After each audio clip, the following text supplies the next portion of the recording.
Welcome back to another episode of Dolphins in Depth. This episode, we are getting closer and closer to watching the Dolphins take the field, offense versus defense, during the OTAs, off-season training program, off-season training activities, whatever you want to call it. I am Omar Kelly, Miami Herald columnist covering the Miami Dolphins. Joining me is Miami Dolphins columnist for the Miami Herald, Isaiah Smalls. You just gave me, man. I'm a columnist. What'd you say?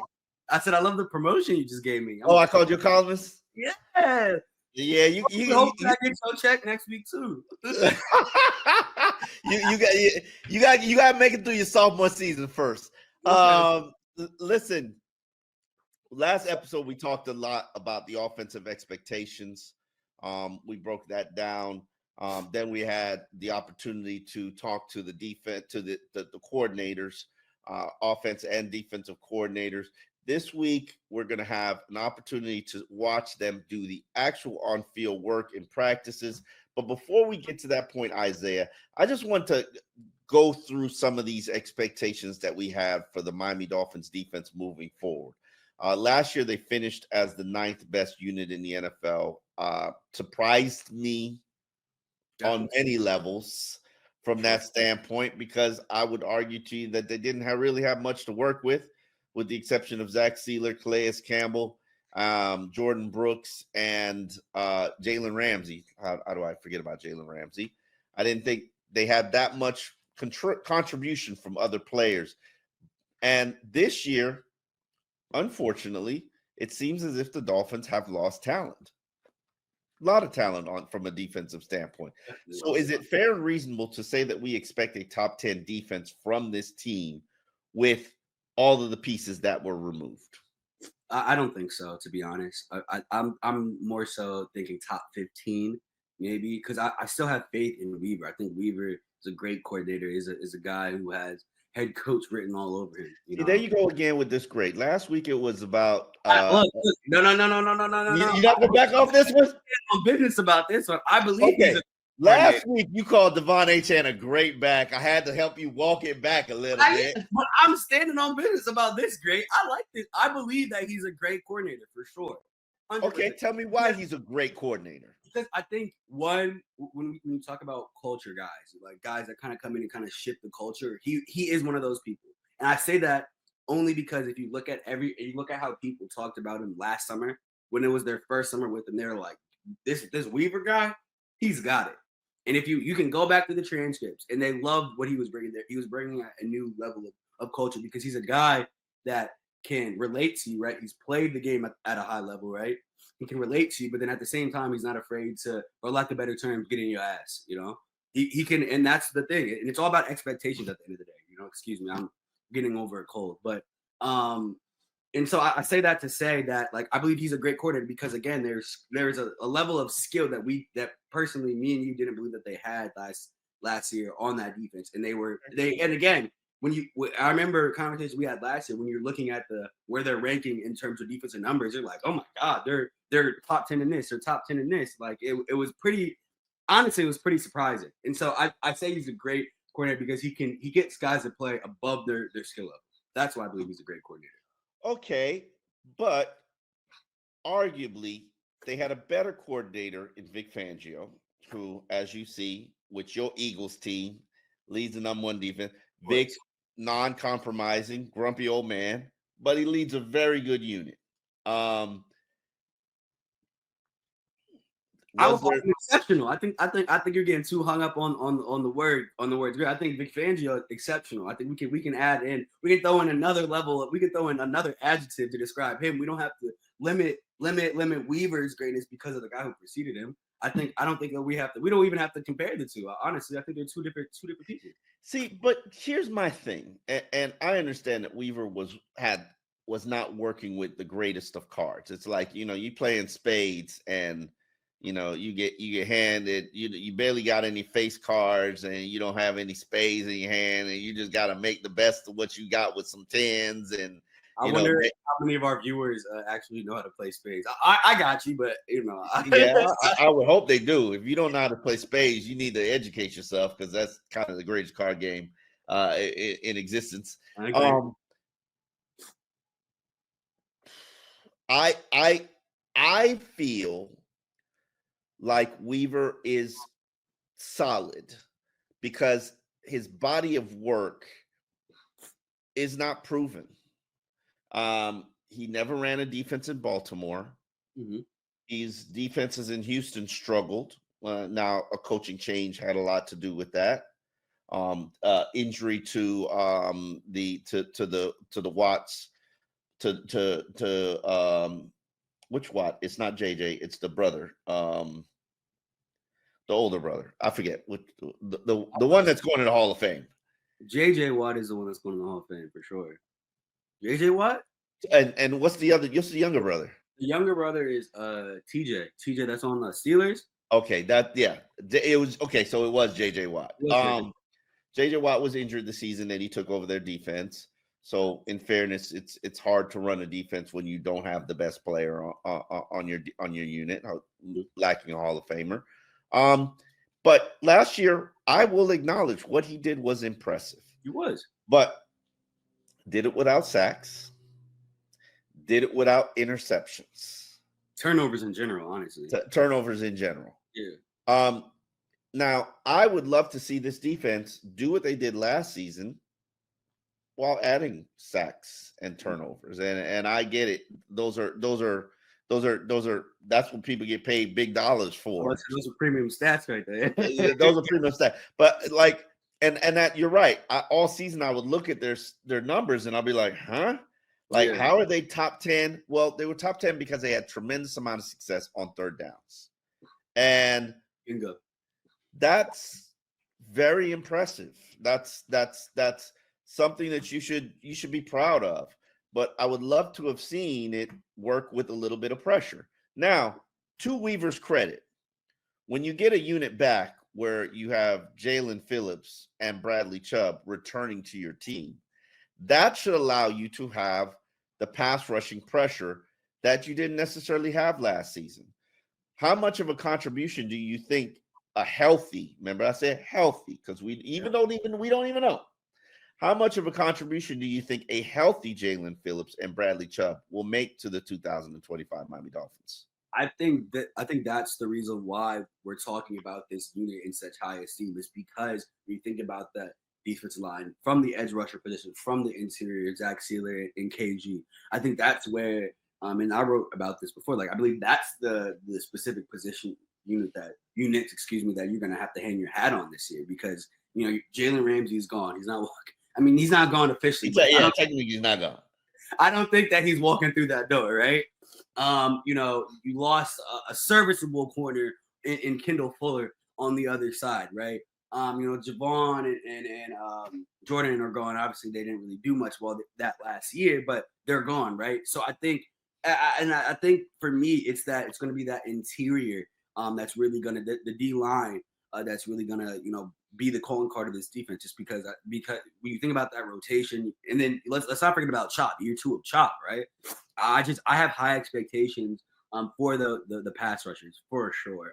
The only question that I think, and I know we're gonna get into this a little bit, is what they're gonna do on that back end, right? Like you can have a great pass rush, but if you have you and me out there covering, you know, we're not gonna really stop anybody, you know. And I'm, you know, they keep talking about this third wave of free agency, and I'm like, let's get it going, because there's no way that they feel 110% confident in this cornerback group that they would have if the season started tomorrow. Let me play devil's advocate here, and people always accuse me of doing that, because I could always see the opposite side. I could always see the other side, other perspective. Mm-hmm. There are a lot of people who have this theory that pressure creates secondaries. Mm-hmm. And it doesn't work the other way around, where secondaries create pressure, because you could have guys, you could have guys that are blanket receivers, but the problem is they can't cover forever. And if a receiver's running double moves, what are you going to do about it? Mm-hmm. If you don't have good safeties that pretty much lock down and prevent breakdowns, you're just going to be roasted from a defensive standpoint. Mm-hmm. So let's just say you're getting good pressure. Mm-hmm. If you're getting good pressure, and this is a huge if, because we still don't know. We don't know. Yeah, we don't know. We don't know where Bradley Chubb is. We don't know where Jalen Phillips is. We will get a glimpse Wednesday when we watch OTAs. It'll be interesting to see if Jalen Phillips, who sat out all of not Jalen Phillips, Bradley Chubb, who sat out all of last season, is actually on the field working. But can a unit that is defended by Storm Duck, Cam Smith, Artie Burns, Cater Kohu, the new guy who you just wrote a feature on, Jason Marshall Jr., can they hold it down just with young athleticism, raw talent, and cut their teeth if you're getting good pass rush? Are you confident that the cornerbacks, not necessarily the safeties, because we got Iffy Melanfanwu, hopefully I said it right. You got it. Yeah, that's actually pretty good. And Ashton Davis, two experienced safeties who've never really been full-fledged starters. They're going to get their opportunity to do that here. I'm okay with that from this standpoint. I agree. I like young, hungry players, giving them a chance to prove themselves and cement themselves. You get to a certain point in the NFL where, there are two pivotal points that I've always known in people's career. It's a point of you're in your fourth year, you're trying to get that money. And then also, once you pass your fourth year, you're like, who am I in this league? They're either gonna pigeonhole me as a backup special teamer, and then I gotta fight for minimum salary every day of my life, or I'm gonna have this opportunity to cement myself as a starter and be able to secure my family's future for years to come. Neither Ashton Davis or Iffy Melanfanwu got that secure my family's financial future money. So this is their chance and their opportunity. And I love when guys are put into that position. I agree. Emmanuel Ogbah was once put into that position, and he cemented himself as an NFL starter. Jonnu Smith was once put into that position. He cemented himself as an NFL Pro Bowler.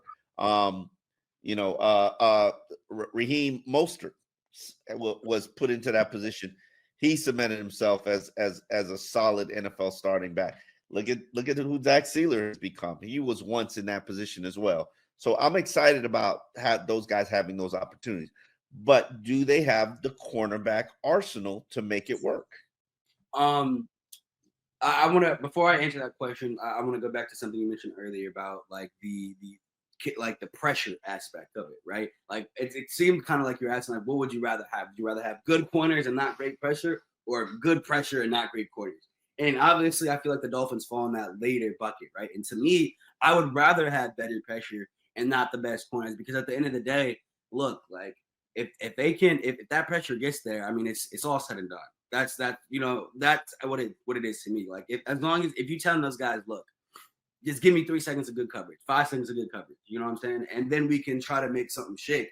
And I think they'll have that. They have the ability. Now, look, Asante Samuel Jr. is still out there. Rasul Douglas is still out there. If they can get one of those two guys, and one of those guys can be healthy for the entire season, again, it's a very big if, considering Asante Samuel, I believe it's a shoulder injury that has teams a little bit cautious. His neck. Okay, it's it has teams cautious of him. But I say that to say, right, I would rather have good pressure. I think this unit could survive if they get one of those two guys, where I don't want to have two inexperienced corners. I believe that is a recipe for failure, for a recipe for disaster. Now, if you give me one good corner and one guy that's still trying to prove himself, I think the one good corner can kind of help make up for the guy that's not there yet. But you had that in Jalen Ramsey. And it was and look at what we did last year, right? It was okay. It was straight. It was top 10 finish, you know? Why can't we Actually, you had two, but going into camp, you have one. You had two, because Kendall Fuller was a proven apologist. Yeah, he's proven.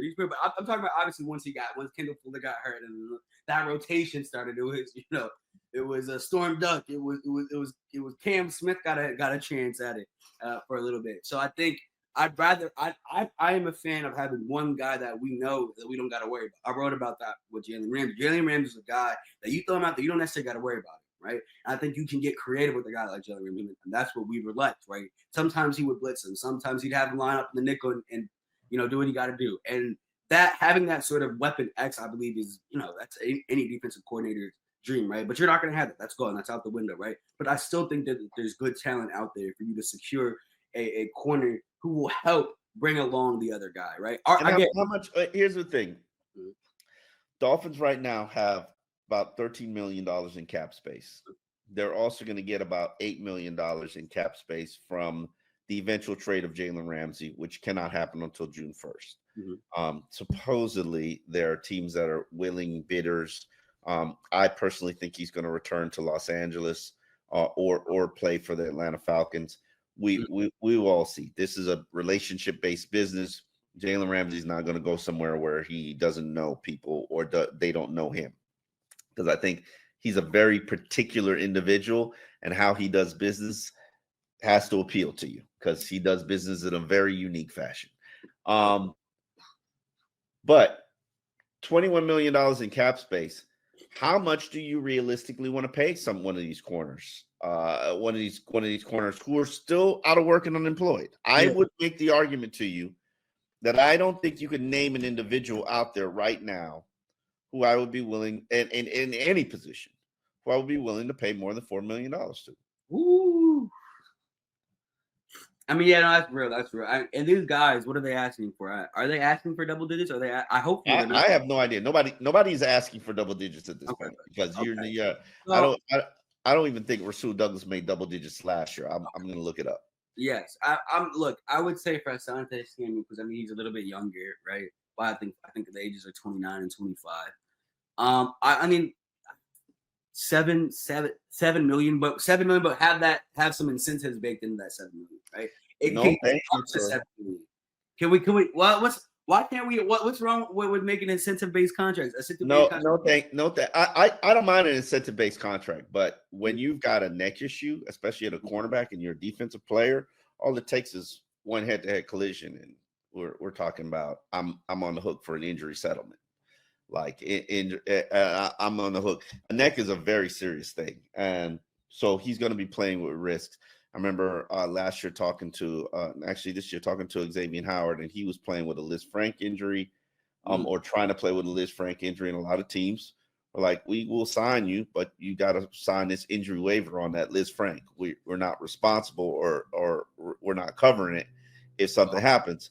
So if you're Asante Samuels, are you signing an injury waiver? Yeah, I wouldn't sign it. Like that doesn't make. I wouldn't want that. So it's gonna be complicated, especially a lot of the guys that are out of work right now. And I really have to comb through the list. But I believe Justin Simmons was one of those. What people don't understand is veterans do not want to participate in OTA programs and do not want to participate in training camp, which is why you're going to see a lot of veterans not have jobs, not be employed, just because they don't want to participate in this. But Justin Simmons was signed by the Falcons last year for $4.3 million. Okay. Actually, you know what? No, yeah, $4.3 million. And that's a Pro Bowl safety. There's, in my mind, I would have a hard time, and I got to look at the numbers, finding somebody who's going to sign this late for a substantial amount of money. It just doesn't happen. So $7 million, nah, it's not happening. Especially if they're not an elite player. If you can find me an elite player, yeah, maybe I would consider $7 million. Like Nick Chubb. Nick Chubb is an elite player coming off an injury. He might get. I'm about to say, I wouldn't pay Nick Chubb $7 million. No. I'm saying he might get 2-3 if he's lucky. It's just the nature of this business. Once you get old and aged and injured, coming off an injury, you basically got to start begging people for work. What you like, your hand out, like, please give me work. I need a little tin cup right here. Yeah, like tin cup with chain.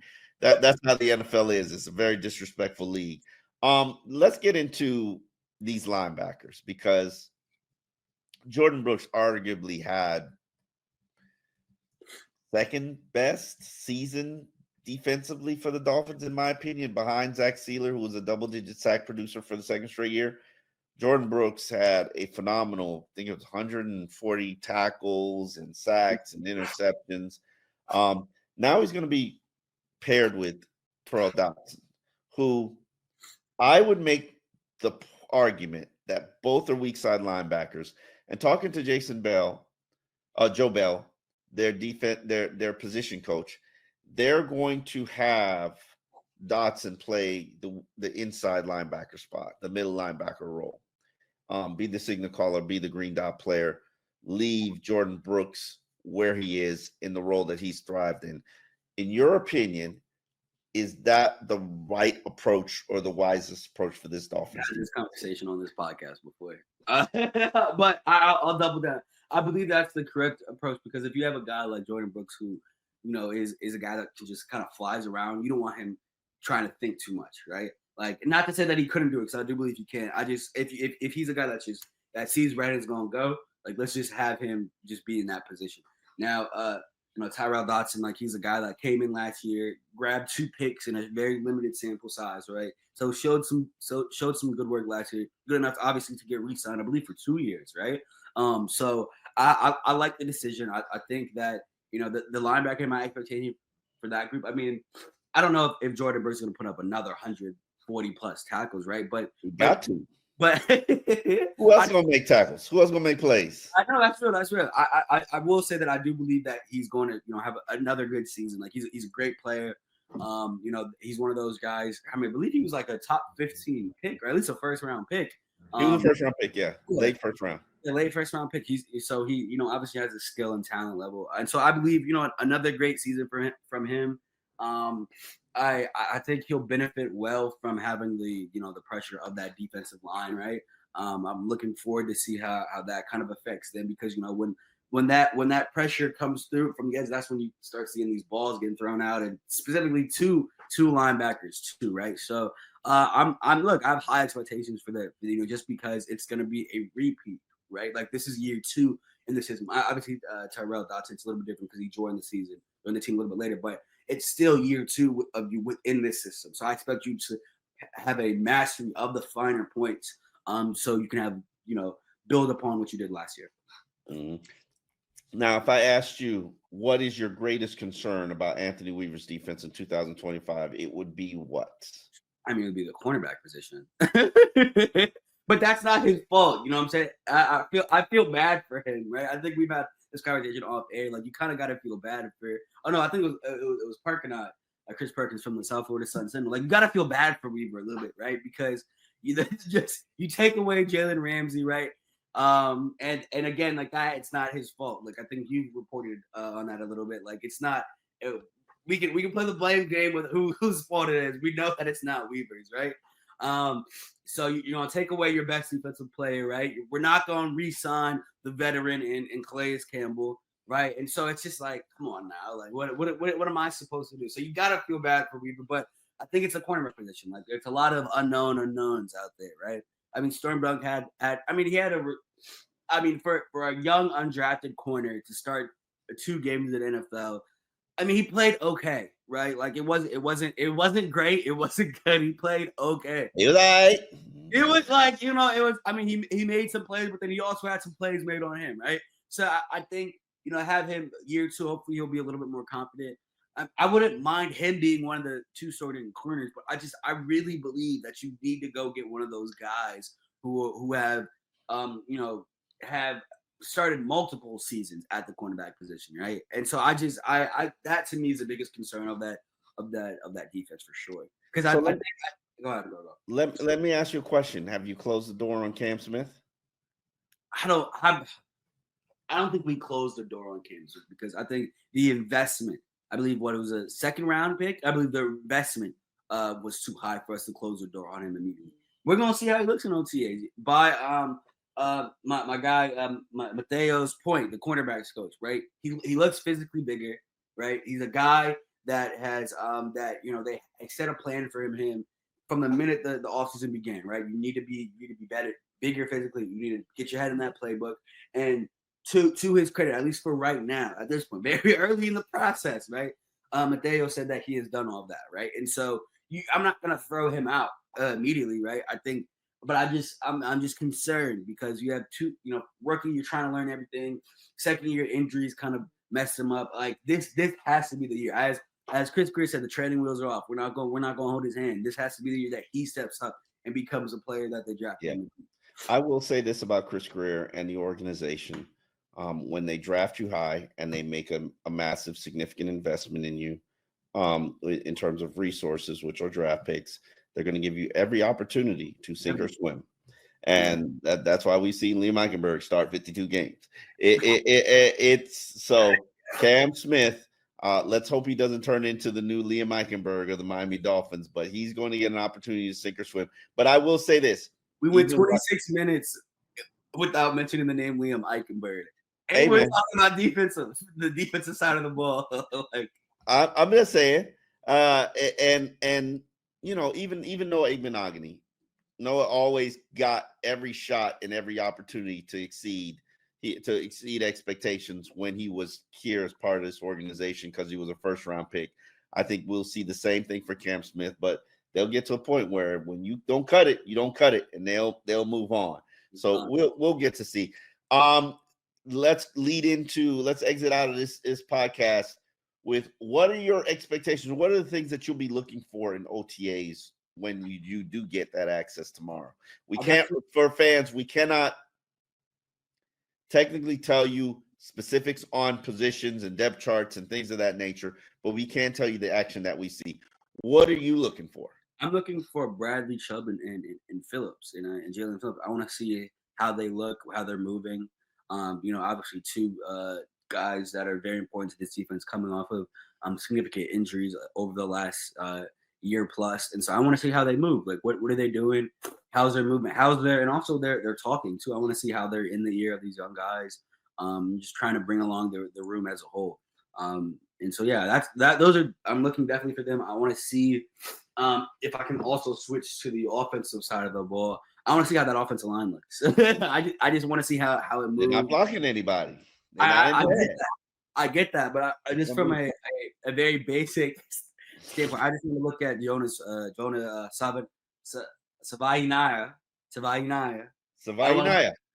I'm looking at his footwork. I just want to see how he moves. And yeah, those are the two big things to me. I'm not worried about the skill players. I am worried about them guys. I want to see how the guys coming off injury in the offensive trenches, to be honest. Definitely. Well, we will be back tomorrow on Dolphins in Depth to wrap up what we've seen from OTA's offseason work when we finally get the curtains pulled open for us in the Miami media contingent. And hopefully we can feed the Dolphin fan base and the not aggregators, what do they call them? Content creators. Some much needed information and ask some important questions that allow you folks to get your Dolphins fix. On that note, this is Dolphins in Depth. We will be back tomorrow. Thanks for coming. Peace.